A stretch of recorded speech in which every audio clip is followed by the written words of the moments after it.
The fire truck skidded to a stop at Cedar Hollow's entrance, red lights slicing through the evening, while sirens screamed and smoke curled into the air like a flare. But rather than springing into action to save lives, the firefighters were confronted by a human barricade, led by Janet Larson, the president of the HOA. Wearing a teal tracksuit, she stood with her arms crossed over her chest, her glare fiercer than the fire itself. She yelled her requirement, no entrance without HOA sanction. Even as homes just yards away were threatened by fire, Janet stood her ground, snapping, "Your sirens are disruptive, and you're not on the approved guest list." What she didn't realize, though, was that the fire hadn't come from a neighbor's lot. It was her own basement ablaze. I was already in the area in my paramedic unit, double-checking scanners and oxygen tanks when the 911 came in. Heavy smoke, possible electrical fire, Cedar Hollow.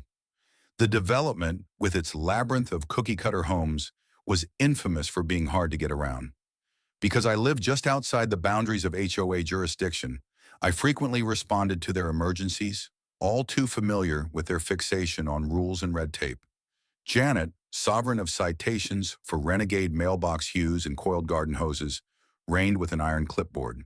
She once cited a child for chalking a hopscotch grid that somehow violated the HOA's muted pavement hues. Her authority trip was fed by rules like gasoline on a spark. As the fire engine pulled up, one rooftop already had smoke billowing above it. Janet had gotten there first, parking her white SUV in front like a movable barricade.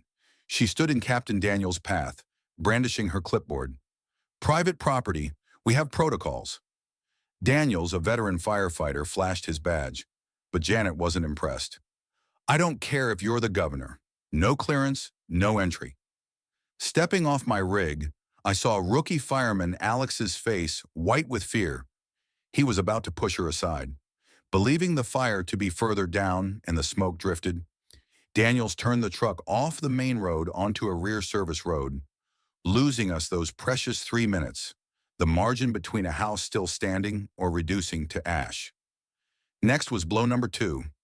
Janet had gone speeding off again and parked right in front of the community's one and only hydrant. Her excuse? "I don't trust strangers using our water." Alex stood immobile, hose held at ready, between rage and incredulity. Daniels yelled, "Jump it!" And Alex did, leaping over the hood, knocking over a plastic lawn pelican, and dashing to hook the hose. Janet screamed, "That pelican's an heirloom!" I flipped record on my body cam, thinking this would escalate. She spun on me, pointing her finger. "You're fueling anarchy. This street's getting cited." I remained calm. "Janet, there's smoke coming from a roof. Anarchy is already here."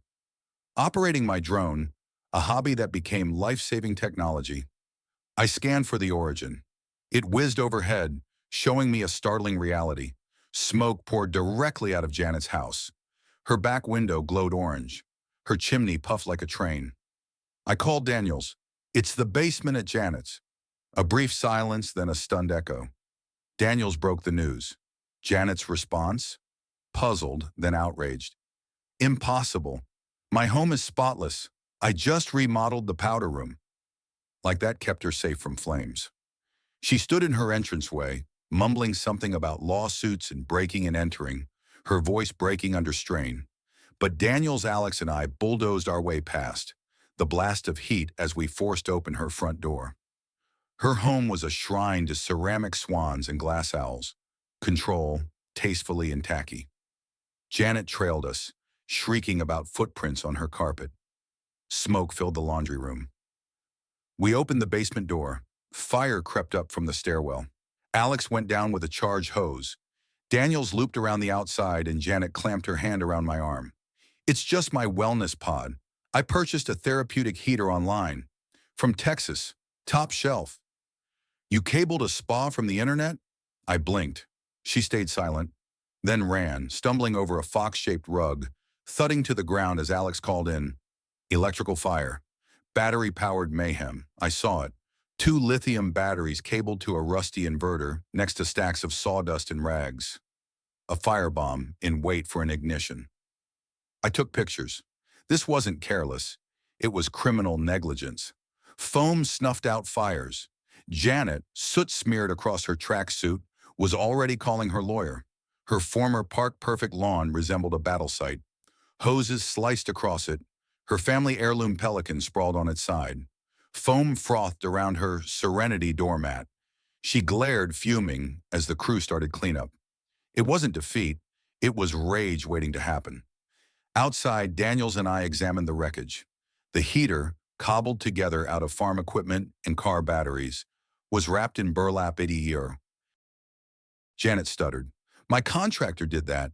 Vance, or Vinny, very skilled, wore a fedora. Her alibi unraveled when Daniels snapped photos. Janet lunged, smacking the phone. It cracked on the tile. We froze. Alex ran in. Janet gasped.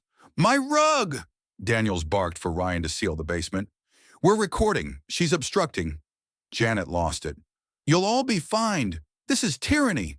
She broke free, ran upstairs and barricaded the basement door with a bookcase, locking us in, with smoke, lithium batteries, and Janet. I beat on the door. Nothing. Ryan yelled for assistance. Alex made his way around the garage, releasing us 5 agonizing minutes later. Janet yelled from above us, I'm calling the mayor. I have connections. Bring a hose, I hollered. Your wiring's going to catch fire again. The sheriff showed up, not for the fire, but to take Janet into custody for obstructing. She came down with hands up, smiling as if that could reverse everything.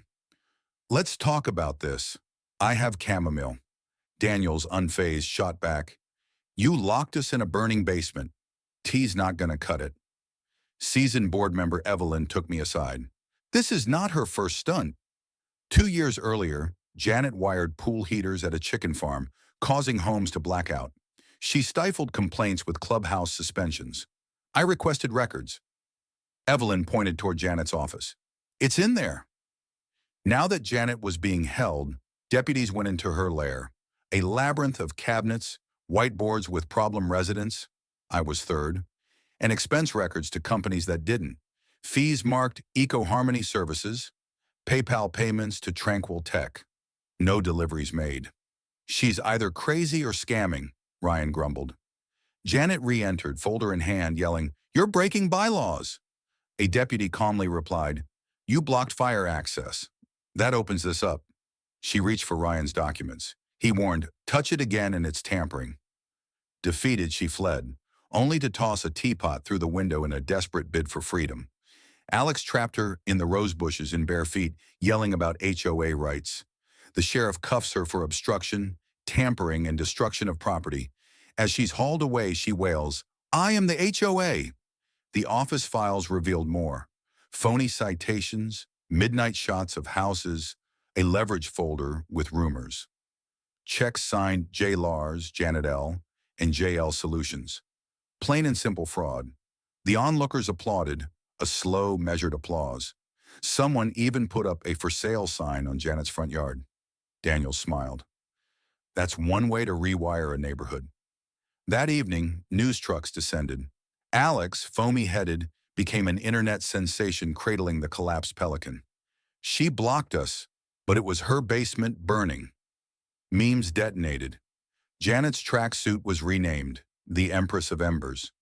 Fire Marshal Carter knew her from Brookside HOA, where she had done the same thing, blocking EMTs and disappearing before grievances stuck. Her name changed ever so slightly from Larson to fall through the records. Cedar Hollow had been her newest kingdom. Now it was her last meltdown. The urgent HOA meeting was packed. No hollow seats. Homeowners presented themselves to describe Janet's previous abuses. Flower fines, wind chime threats. Evelyn, new interim president, declared refunds for false fines and no tyrants anymore. A background check revealed the consultant, an alias for a company connected to her PayPal. She'd redirected wellness money into her fire trap. Her home, a blackened testament to vanity, needed repairs her insurance policy may not cover. The HOA was suing. Neighborhoods gave a new look to block parties that weekend. No fines issued. Children laughed. Music sounded. Evelyn announced a new gate sign. Welcome to Cedar Hollow, home of firefighters, freedom, and pelicans. Alex set the burned pelican next to it, a symbol of defiance. Janet's husband came, tired, told her those batteries were a bad idea. He went in without concern. By morning, the headlines blared. HOA president arrested after blocking firefighters from her own burning home. She was trending, locked out, passwords changed, budget frozen. Evelyn stated, "No more tyranny, committees set up for safety, transparency, inclusion." At noon, Janet came back in a gray suit, clipboard blank, attempting to justify her choices. A neighbor played the viral clip. She spun, silent, vanished. While repair workers worked on the wreckage, neighbors giggled with impunity. Cedar Hollow wasn't hers.